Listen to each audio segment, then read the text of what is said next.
a lot about different issues. There are a lot of things that are on the ballot on November the 6th. Give us your number one issue that you're most passionate about, that you expect to see on the ballot, whether here in Florida or where you live, that you want to share as to the importance of voting. For me personally, I don't live here in Florida. So I would really turn it back to Floridians and ask, what is the most important thing to you? What is it? Restoration of rights. Restoration of rights. Can y'all I don't know what that means. Can you tell me what that means? Restoration of rights? Sorry. Voting rights, is that what you mean? 1.7 million. So Amendment 4. Amendment 4. Second Amendment 4. Yes, Amendment 4. Amendment 4. Yeah. We like New York. New York automatically restore the rights. Once you finish New York, you go straight into get your rights back when you get out of prison. That's where I vote at, so I know that. I was told that 1 in 5 black people in this state do not have the right to vote. 1.3 million people. Yep. Total. Yeah, in the state of Florida. Don't have Can the I right ask a to vote. It's question? not only battling, it breaks my heart. I just want to know is right. I want to know is voting a right or a privilege? It's a right, and that's why things are confused. Driving is a privilege, can be taken away from you. But the voting right of 1964 that was signed by Lyndon B. Johnson, I thought that was a right. So when I left New York, I was like, wait a minute, I came back to Florida. I was like, wait a minute. Our people in New York, once we finish our prison since our probation, we got our rights restored. Well, these are the things that make us all wake up and realize we know this, but the only way to change that is to vote. That's right. And I know how easy it is to feel despondent, that these elections don't matter, disenfranchised, vulnerable, or I know there's also a lot of conspiracy theories. If you register to vote, then they're going to know where to find you and they're going to come get you. These are myths that have to be dispelled, and I also think we have to have the courage in our own communities to actually ask questions. And you mentioned it, it's not about arguing with people, it's actually about finding that entranceway to talk to people in a way that they feel empowered and encouraged and know what they can ask and know how to ask those questions and not feel embarrassed to say, I don't know what that means. You know, if I register, does that mean that they're going to be able to find me again? Or whatever the question might be. And as I said, like, I'm taking notes. I don't know everything. You were talking and I was like, oh, this is good for me to know. I'm learning something. And I'm not embarrassed. I was always told as a child, there's no such thing as a dumb question. And the worst thing you can get is a no if you ask. And no's not so bad, you know, because you can go and ask somebody else. So here's I think guns.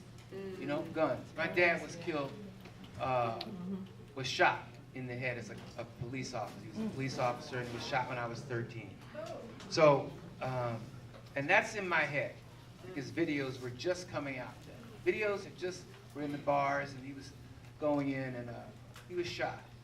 So I think that guns, I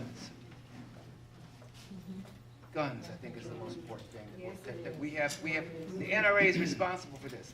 And another thing is that if I have cousins that I know have given up, the few cousins that I have that are eligible to vote, they don't think the system is working. So why go out to vote?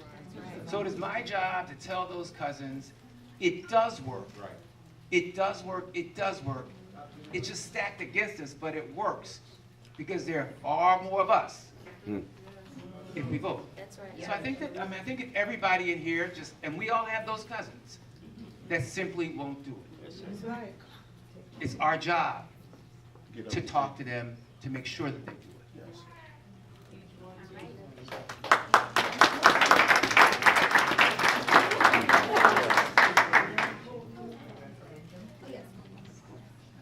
I am from the state of Florida. I am a teacher by trade. Even though when you read the vita, the bio, it will name a whole lot of other things that I've done, but I'm a teacher. How many of you know about the referendum? Hey, what's the number? 62. That's important. What's going to happen with it? Raise teachers' salary and what else? Security. Now that you know all of that, you don't have to stay after school. Thank you. And that actually brings us to our next question. As far as that, was it Miami Herald did a study recently that showed that education was one of the top issues that voters were really concerned about. Now, I thought that I was super educated. I got my degree at FIU, political science, went to law school, but I didn't get really educated until I started working for Dr. Betros Minigal. And then she really taught me the importance about what's really going on in the education system. Now, I know that this is an issue that is really close to home for future Governor Andrew Gillum. Ray J, please explain further of Gillum's position on education. Sure. I think education is probably one of the most important things that our next governor will do is reform our education system. Andrew supports starting salary for teachers of $50,000. Yeah. We need to pay our teachers what they are worth. We need to pay more than that, but that's a start, right? Over the past 20 years, we have tested our children to death. I'm saying we very loosely because this is not us, this is the people in power right now. Have told our public schools that they're failure factories, and we are penalizing our teachers for not performing when they are being held to some high standards and they're not being given resources, right?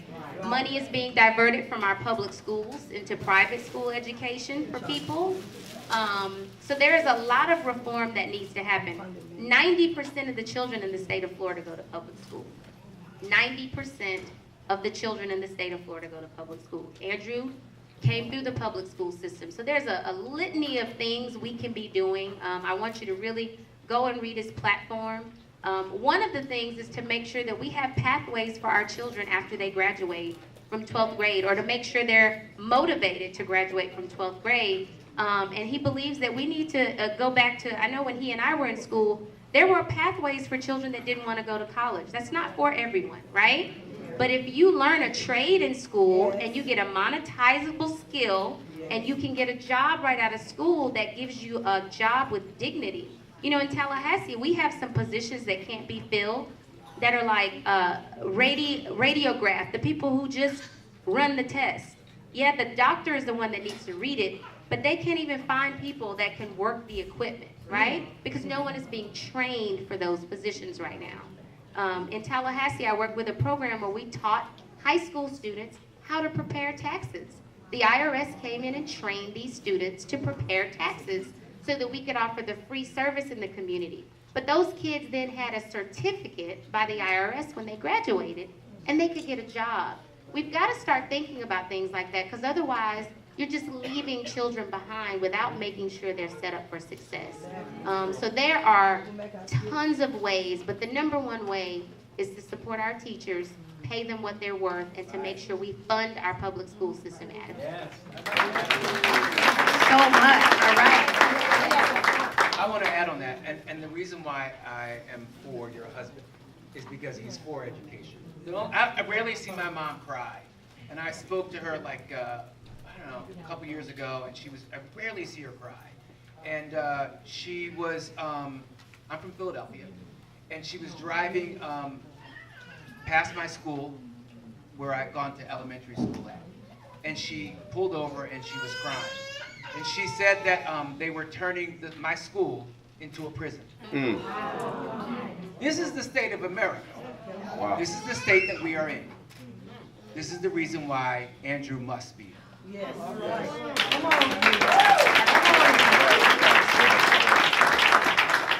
Let me just marinate on that for a little bit. So, bring it home team, everyone who's in here.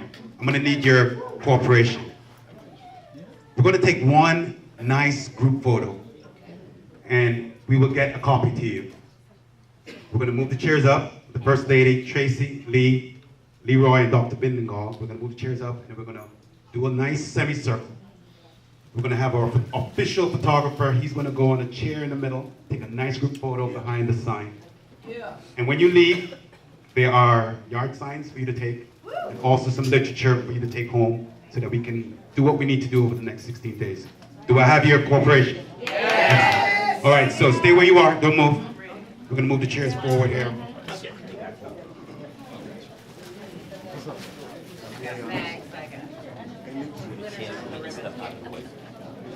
How are you? Good to see you. No, we need the chairs. We need the chairs.